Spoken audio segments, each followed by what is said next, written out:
So we have a...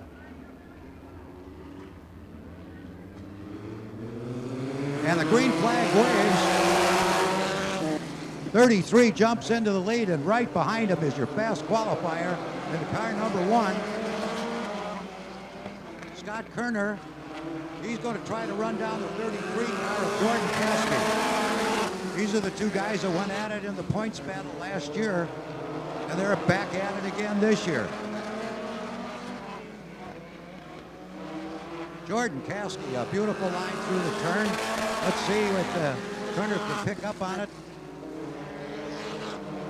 Caskey seems to be holding his lead in this heat race. In the meantime, the 99 car of Probst making a move for 3rd place. Here they come down the front chute. Probst all over the back of Taylor Fensky, but unable to get by the 11 car as of yet.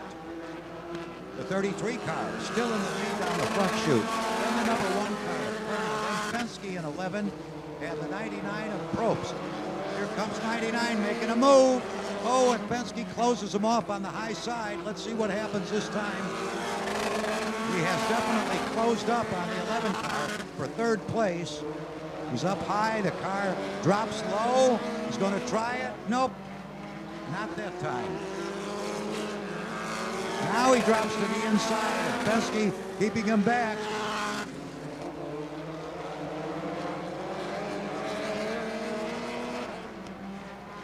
The 99 car now right up on the 11 car. In the way, of course, is our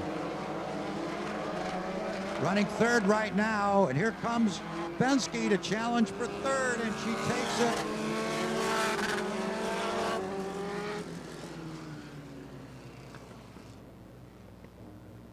Well, Kerner unable to close. The winner went after a very smooth ride in the 33 car. It's Jordan Caskey from West Chicago, Illinois. In the Emerald Restoration Ecotech car, number 33, Caskey takes the win. Behind him was Scott Kerner in the Heroes Spencer sponsored car. Scott Kerner in 2nd. Taylor Fensky in 3rd. And Ryan Finley in 4th. And then Probst brings up the total. Well, there's our heat race for the Illini Midgets, and we want to thank everybody for coming out to enjoy the evening with us. We're going to turn it back over because I see some more cars flooding right out. We're going to keep the program moving, I guess, aren't we? Okay, thank you very much. We'll see you later.